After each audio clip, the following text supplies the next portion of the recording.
Hi friends, welcome to accurate learning. સાચું શીખીએ, સાચી રીતે શીખીએ. આજનો આપણો ટોપિક છે ધોરણ 4 પર્યાવરણ, પ્રકરણ 1, રોજ નિશાળે જઈએ.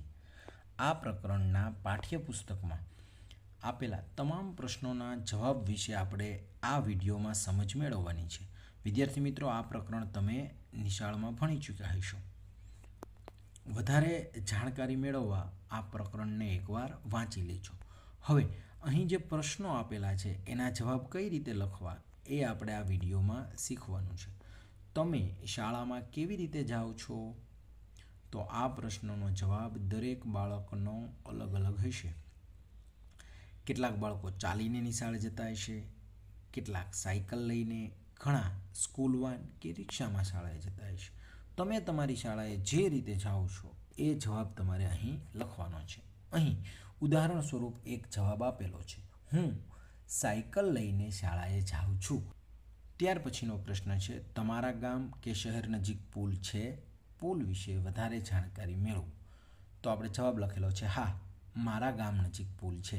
જો તમારા ગામ નજીક ક્યાંય પુલ ન હોય તો તમારે ના લખવાનું છે. પણ તમારે હવે આ પુલ વિશે વધારે જાણકારી મેળવી અને નીચે આપેલા પ્રશ્નોના જવાબ લખવાના છે. માટે જો તમારા ગામની આજુબાજુમાં પુલ ન હોય તો તમે ક્યારેય કોઈ પણ જગ્યાએ કોઈ પુલ જોયો હોય તેના આધારે તમારે આ પ્રશ્નોના જવાબ લખવાના છે. જો પહેલો પ્રશ્ન છે, પુલ ક્યાં છે? નદી ઉપર, રોડ ઉપર, બે ડુંગર વચ્ચે કે બીજે ક્યાંય? તો અહીં જવાબ લખેલો છે, પુલ નદી ઉપર છે. જો તમે રોડ ઉપર પુલ જોયેલો હોય તો તમારે એ રીતે જવાબ લખવાના છે. હવે બીજો પ્રશ્ન છે, પુલનો ઉપયોગ કોણ કરે છે? લોકો, પ્રાણીઓ કે વાહનો? તો જવાબ, લોકો, પ્રાણીઓ અને વાહનો પુલનો ઉપયોગ કરે છે. વિદ્યાર્થી મિત્રો, આ જવાબ લખવાની ઉતાવળ કરશો નહીં. અત્યારે જવાબ કઈ રીતે લખવાના છે એ સમજી લો. વિડીયોના અંતે હું આ બધા પ્રશ્નોના જવાબ તમને લખાવીશ. આ પુલ બનાવવામાં કઈ કઈ વસ્તુઓનો ઉપયોગ થયો છે તેની યાદી બનાવો. તો પુલ બનાવવામાં સિમેન્ટ, લોખંડના સળિયા અને ઈંટોનો ઉપયોગ થયો છે. ઘણીવાર જો તમે રેલવે સ્ટેશનનો પુલ જોયેલો હોય તો ત્યાં જે પુલ હોય એ માત્ર લોખંડનો બનેલો હોય છે. ઘણા પુલ માત્ર લાકડાના પણ બનેલા હોય છે. તો આનો જવાબ પણ અલગ અલગ આવી શકે. તમારી નોટબુકમાં પુલનું ચિત્ર બનાવો. પુલ પરથી પસાર થતા આગગાડી, વાહનો, પ્રાણીઓ અને લોકો દોરવાનું ભૂલતા નહીં. વિદ્યાર્થી મિત્રો, તમારે આવું સરસ ચિત્ર દોરવાનું છે. એ ચિત્ર કઈ રીતે દોરવું એનો એક નમૂનો આ વિડીયોના અંતે આપેલો છે, તે જોઈ લેજો. જો પુલ ન હોત તો કેવી મુશ્કેલી પડે તે કહો. જો પુલ ન હોય તો આપણે એક બાજુથી બીજી બાજુ જઈ શકીએ નહીં. માણસો, માલ સામાન, વાહન બધાને એક જ બાજુ રહેવું પડે. હવે ત્યાર પછીનો પ્રશ્ન છે, શું તમે હોડીમાં બેઠા છો? કેવો અનુભવ થયો હતો? તો તમે બેઠા હોય તો હા લખવાનું છે, ન બેઠા હોય તો ના. જો તમે બેઠા હોય તો એ અનુભવ વિશે પણ તમારે લખવાનું છે. જો આ રીતે જવાબ લખી શકાય, હા, થોડી વાર બીક લાગી, પછી મજા આવી. શું તમે બીજી કોઈ રીત વિચારી શકો છો જેના દ્વારા આપણે પાણી પર મુસાફરી કરી શકીએ? તો હા, speed boat, steamer, pedal boat અને તરીને મુસાફરી કરી શકાય. આ સિવાય તમે બીજી કોઈ રીત જાણતા હો તો એ પણ લખી શકાય. હવે ત્યાર પછીનો પ્રશ્ન છે, તમે જ્યાં રહો છો ત્યાં ઊંટગાડી કે બળદગાડું છે? તેનું ચિત્ર તમારી નોટબુકમાં દોરો. તો આ ચિત્ર પણ આપણે વિડીયોના અંતે એનો નમૂનો જોવાનો છે. એના આધારે તમારે દોરવાનું. જ્યારે પ્રાણીઓ પાસે ગાડું ખેંચાવીએ ત્યારે તેઓ કેવું અનુભવતા હશે આ વિશે આપણે વિચારવાનું છે અને આપણે ચર્ચા કરવાની છે. તો જુઓ, જ્યારે પ્રાણીઓ દ્વારા આપણે કાંઈ એવું ગાડું કે એવું ખેંચાવીએ ત્યારે એને ખૂબ તકલીફ પડતી હોય. અંદર બેઠેલા માણસો અને માલ સામાનનો એને વજન લાગતો હોય. ઘણીવાર ગાડું ચલાવવાવાળો વ્યક્તિ છે એ ઝડપથી ગાડું ચલાવવા માટે એ પ્રાણીઓને મારતા પણ હોય છે. તો એ પ્રાણીઓને ત્યારે ખૂબ તકલીફ પડે. તો આવું પ્રાણીઓને ક્યારેય મારવા જોઈએ નહીં. તેમાં જરૂર કરતાં વધારે વજન ભરવો જોઈએ નહીં. વચ્ચે વચ્ચે આ પ્રાણીઓને આરામ આપવો જોઈએ. તેમને પૂરતું પીવાનું પાણી અને ખોરાક પણ આપવો જોઈએ. ચલો, ત્યાર પછીનો પ્રશ્ન છે, તમે સાયકલ ચલાવી શકો છો? જો હા તો તમને કોણે શીખવી? તો તમે ચલાવી શકતા હો તો હા લખવાની છે, ન ચલાવી શકતા હો તો ના લખવાની છે. તો અહીં જવાબ છે હા, મને મારા મોટા ભાઈએ સાયકલ શીખવી. તમને તમારા મિત્રએ શીખવી હોય તો એનું નામ લખવાનું છે. તમારા કોઈ બહેનને શીખવી હોય તો બહેનનું નામ લખવાનું છે. પપ્પાએ શીખવી હોય તો પપ્પાનું લખવાનું છે. તમારી શાળામાં કેટલા બાળકો સાયકલ લઈને આવે છે? તો અહીં જવાબ લખેલો છે 20 કે 25 જેટલા. તમારે તમારી શાળામાં જેટલા બાળકો સાયકલ લઈને આવતા હોય એની સંખ્યા લખવાની છે. એટલે એક એક સાયકલ ગણવાની નથી. તમે રિસેસમાં કે તમે જ્યારે શાળાએ આવો ત્યારે નિશાળના મેદાનમાં કે બહાર સાયકલ પડી હોય અને તમે જુઓ તો એક નજર કરો, ત્યાં અંદાજ આવી જાય 5, 10, 15 કેટલી સાયકલો છે એ જવાબ તમારે લખવાનો છે. ત્યાર પછી તમારી શાળા તમારા ઘરથી દૂર છે કે નજીક? આ પ્રશ્નનો જવાબ દરેક બાળકનો અલગ અલગ હશે. દૂર હોય તો દૂર લખવાનું છે, નજીક હોય તો નજીક. તમારી શાળામાં આવી સુવિધા છે? જો હા તો કયા વાહનોમાં તમે આવો છો? એટલે આવી સુવિધા એટલે અહીં આગળ જે વાત થઈ છે કે ઘણી શાળાઓમાં school van, school bus, school rickshaw એવું હોય છે, દૂર દૂરથી બાળકો આવતા હોય તો તમારી શાળામાં હોય તો તમારે હા લખી અને એવા કયા કયા વાહનો છે એ વાહનોના નામ લખવાના છે. અહીં એવી સુવિધા નથી તો અહીં જવાબ લખેલો છે ના, અમારી શાળામાં આવી સુવિધા નથી. પછી આ સરસ મજાનું ગીત છે, એ ગીતને ગાતા શીખજો. હાલો, ત્યાર પછીનો પ્રશ્ન છે, તમે કોઈ એવી જગ્યા વિચારી શકો છો જ્યાં આમાંના કોઈ પણ વાહન ન પહોંચી શકે? શું આવી જગ્યાઓ છે? હા હોય ને. જંગલો છે, ડુંગરાળ પ્રદેશ છે, ત્યાં આવા વાહનો પહોંચી શકતા નથી. તમે કયા કયા પશુ પક્ષીઓને અવાજથી ઓળખી શકો છો? જો તમે જોઈને તો ઓળખી શકતા હશો, પણ કેટલાય પશુઓ અને પક્ષીઓ એવા છે કે જે ખાલી બોલે ને ત્યાં તમને ખબર પડી જાય. તો એવા પક્ષીઓના 3 નામ લખવાના છે, પશુઓના 3 નામ લખવાના છે કે જેને તમે જુઓ નહીં અને માત્ર બોલે ત્યાં જ તમને ખબર પડી જાય કે આ કયું પશુ છે અથવા આ કયું પક્ષી છે. તો અહીં નામ લખેલા છે પક્ષીના મોર, કાગડો અને કોયલ. આના અવાજોથી આપણે એને ઓળખી જઈએ છીએ. પશુમાં નામ લખ્યા છે ગાય, બકરી અને કૂતરો. તમે આ સિવાયના પશુ પક્ષીના નામ પણ લખી શકો. જંગલમાંથી પસાર થતાં શી કાળજી રાખશો? હવે જુઓ વિદ્યાર્થી મિત્રો, ઘણા બાળકો એવા છે કે જે ઘરેથી શાળાએ આવે ત્યારે એને રસ્તામાં જંગલ આવે છે, જંગલમાંથી પસાર થવું પડે. આપણે ક્યારેક કંઈક ફરવા ગયા હોય ત્યારે પણ એવો સમય આવે કે આપણે જંગલમાંથી પસાર થવાનું થાય. તો આવી જ્યારે પરિસ્થિતિ આવે ત્યારે શું શું કાળજી રાખવાની એ જોઈએ. રસ્તામાં આવતા પ્રાણી, પશુ કે પક્ષીઓને ચીડવવા ન જોઈએ. કોઈ જંગલી પ્રાણી દેખાય તો બૂમાબૂમ કરવાને બદલે ત્યાંથી ધીમેથી દૂર જતું રહેવું. રસ્તામાં ચાલતી વખતે કાંટા વાગી ન જાય તેનું ધ્યાન રાખવું. ત્યાર પછીનો પ્રશ્ન છે, જે લોકો શારીરિક ખામી છે તેમને કેવી તકલીફ પડતી હશે? શારીરિક ખામી એટલે શરીરમાં કોઈ તકલીફ હોય. કેવી કેવી તકલીફ? તો અહીં આપેલી છે. જો અપંગ હોય કોઈ બાળક કે કોઈ વ્યક્તિ તો તેને કેવી તકલીફ પડે? તો ચાલવામાં, લખવામાં, રમત રમવામાં તકલીફ પડે છે. પછી અંધ વ્યક્તિ હોય તો ચાલવામાં, રસ્તો ઓળંગવામાં અને વાંચવામાં વધુ તકલીફ પડે છે. મૂકબધિર એટલે બહેરો મૂંગો વ્યક્તિ હોય તો પોતાની વાત કરી શકતા નથી અને બીજાની વાત સાંભળી શકતા નથી, એમને આવી તકલીફ પડે છે. ત્યાર પછીનો પ્રશ્ન જોઈએ, શું તમે તમારી શાળાના રસ્તે કોઈ મુશ્કેલી અનુભવી છે?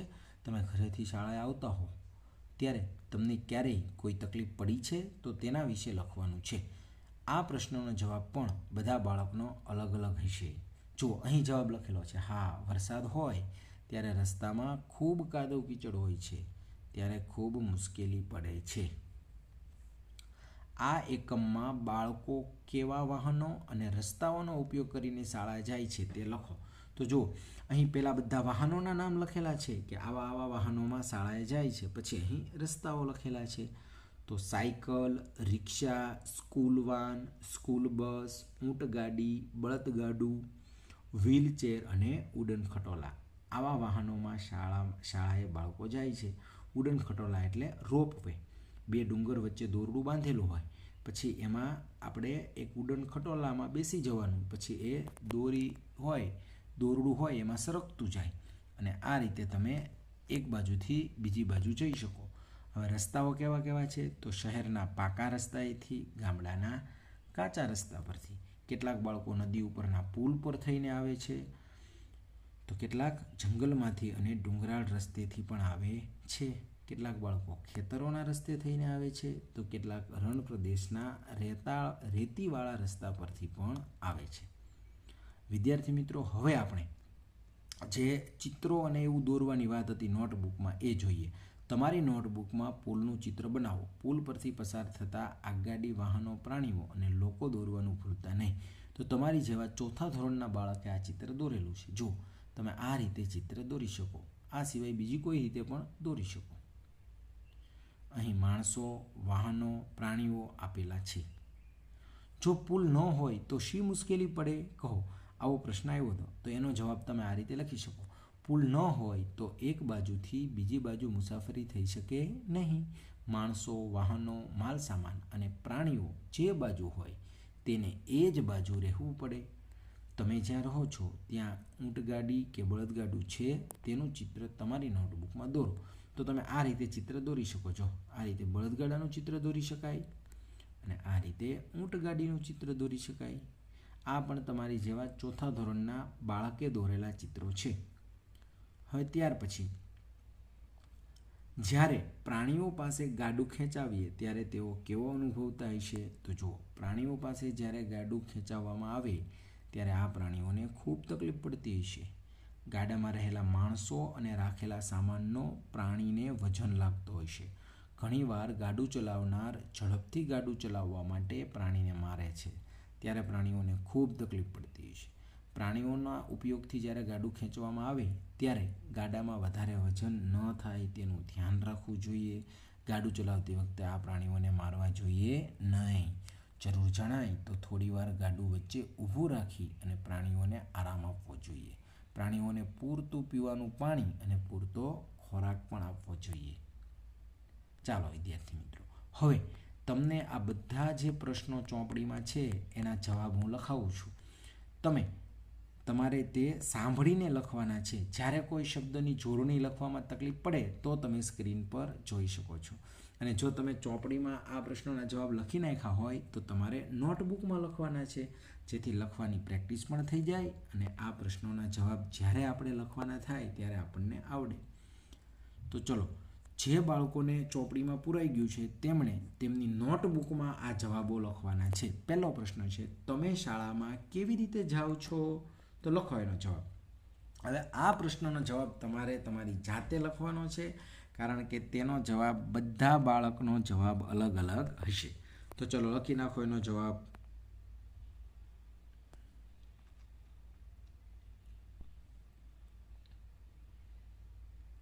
બીજો પ્રશ્ન છે, તમારા ગામ કે શહેર નજીક પુલ છે? તો લખો જવાબ હા. મારા ગામ નજીક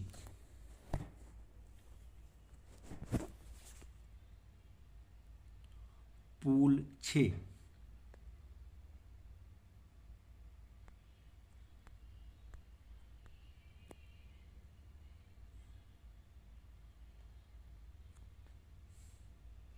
ત્યાર પછીનો પ્રશ્ન, પુલ ક્યાં છે? નદી પર, રોડ ઉપર, બે ડુંગર વચ્ચે કે બીજે ક્યાંય? તો લખો જવાબ. પુલ નદી ઉપર છે.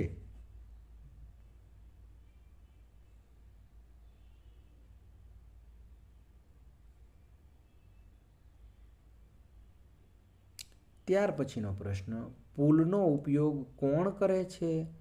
લોકો, પ્રાણીઓ કે વાહનો?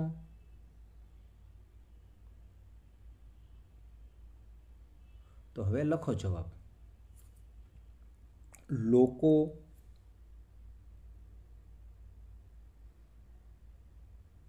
પ્રાણીઓ અને વાહનો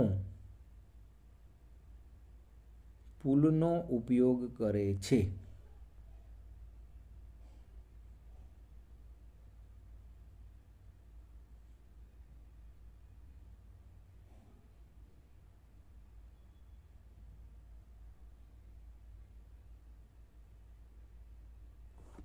ત્યાર પછીનો પ્રશ્ન, આ પુલ બનાવવા કઈ કઈ વસ્તુઓનો ઉપયોગ થયો છે તેની યાદી બનાવો. લખો જવાબ. પુલ બનાવવામાં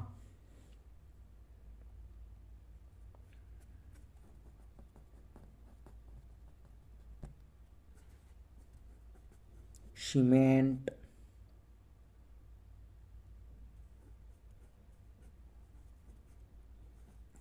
લોખંડના સળિયા,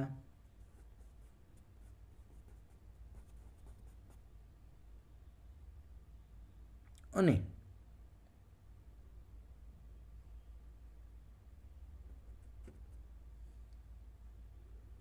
ઈંટોનો ઉપયોગ થયો છે.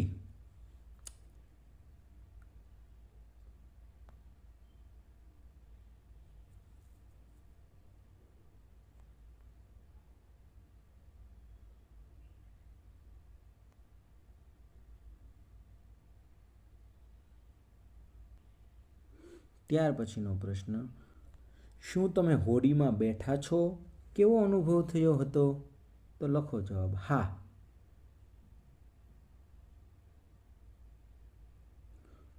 થોડી વાર બીક લાગી,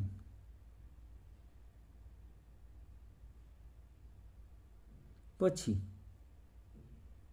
મજા આવી.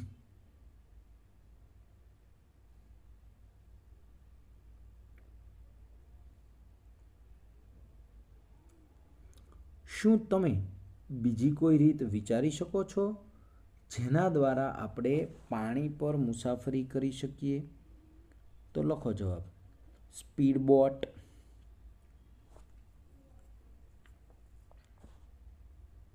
સ્ટીમર,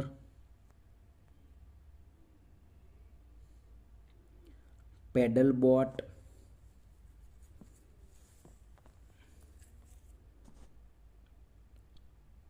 તરીને.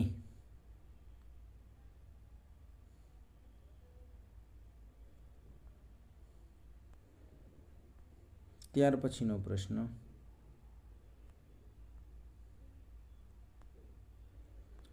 તમે સાયકલ ચલાવી શકો છો? જો હા, તો તમને કોણે શીખવી? આ પ્રશ્નનો જવાબ બધા બાળકોનો અલગ હશે, માટે તમારે તે જાતે લખવાનો છે.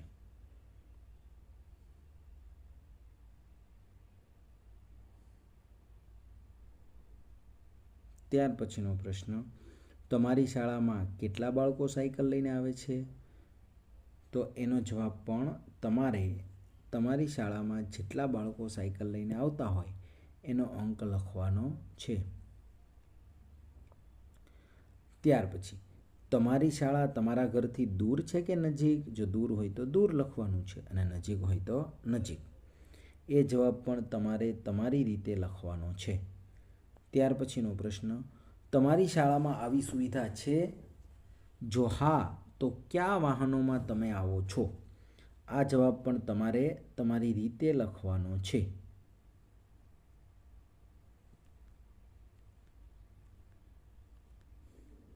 ત્યાર પછી છે, તમે કયા કયા પશુ પક્ષીઓને અવાજથી ઓળખી શકો છો?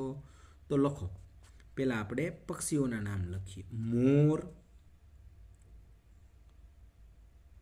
કાગડો, કોયલ. હવે આપણે પશુઓના નામ લખીએ. ગાય, બકરી, કૂતરો.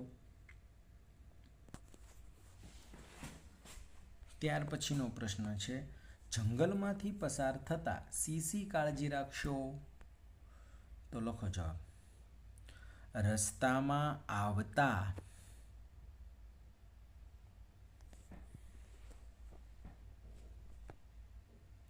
પ્રાણી, પશુ,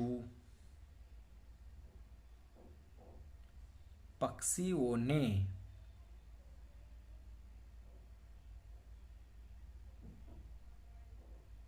ચીડવવા ન જોઈએ. કોઈ જંગલી પ્રાણી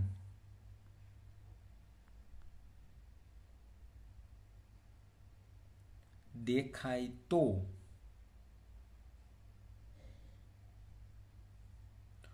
બૂમાબૂમ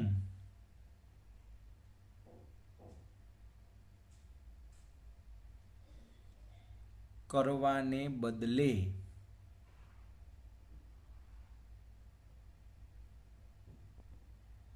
ત્યાંથી ધીમેથી દૂર જતું રહેવું.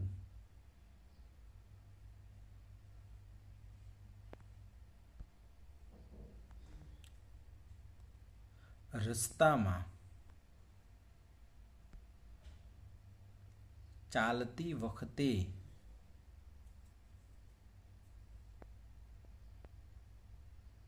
કાંટા વાગી ન જાય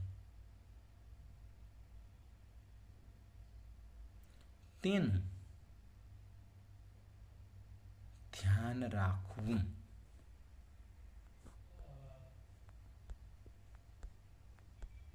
ત્યાર પછીનો પ્રશ્ન છે, જે લોકોને શારીરિક ખામી છે તેમને કેવી તકલીફ પડતી હશે?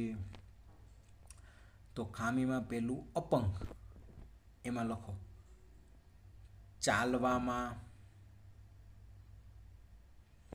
લખવામાં,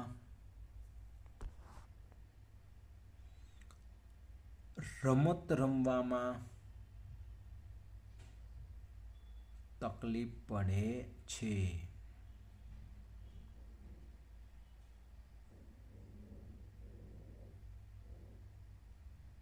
બીજું છે અંધ. અંધ વ્યક્તિને કેવી તકલીફ પડે એનો જવાબ લખો. ચાલવામાં, રસ્તો ઓળંગવામાં અને વાંચવામાં વધુ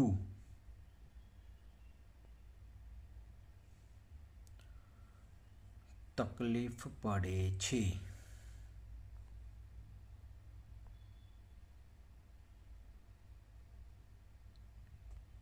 ત્યાર પછી મૂકબધિર,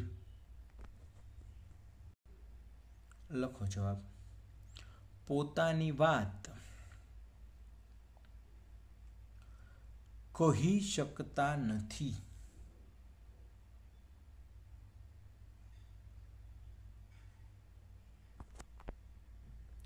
બીજાની વાત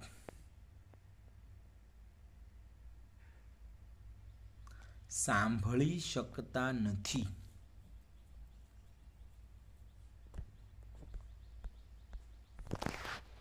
ત્યાર પછીનો પ્રશ્ન, શું તમે તમારી શાળાના રસ્તે કોઈ મુશ્કેલી અનુભવી છે?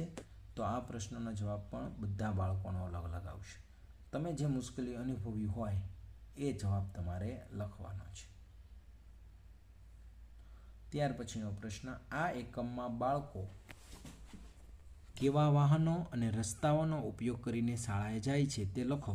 તો આ પહેલું જે ખાનું છે ઊભા 3 ખાના, એમાં તમારે વાહનોના નામ લખવાના અને સામેના 3 ખાના છે એમાં આ રીતે રસ્તાઓ લખવાના. ચલો લખો. Cycle, rickshaw, school van, school બસ,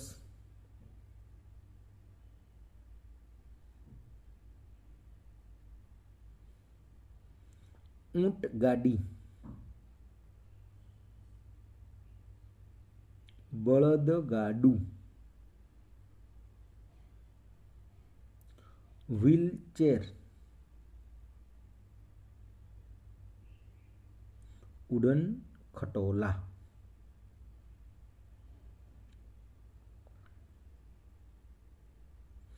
હવે કેવા કેવા રસ્તાઓ પરથી બાળકો શાળાએ આવે છે તે લખાવું છું. લખો શહેરના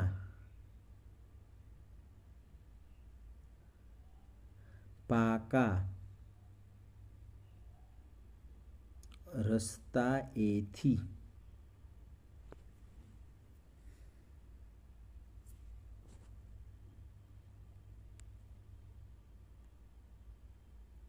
ગામડાના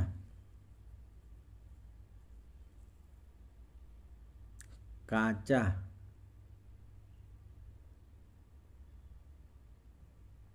રસ્તા પરથી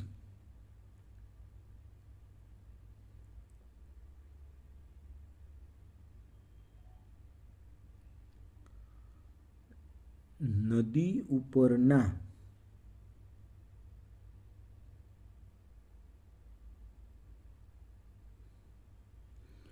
પુલ પર થઈને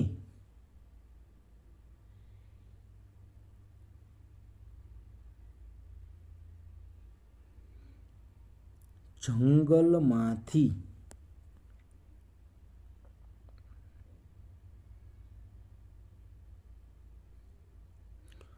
ડુંગરાળ રસ્તેથી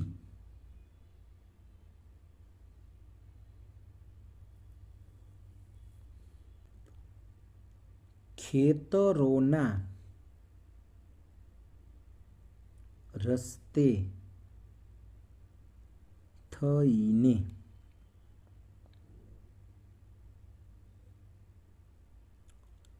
રણ પ્રદેશના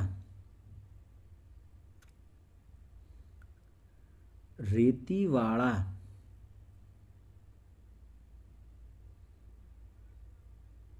રસ્તા પરથી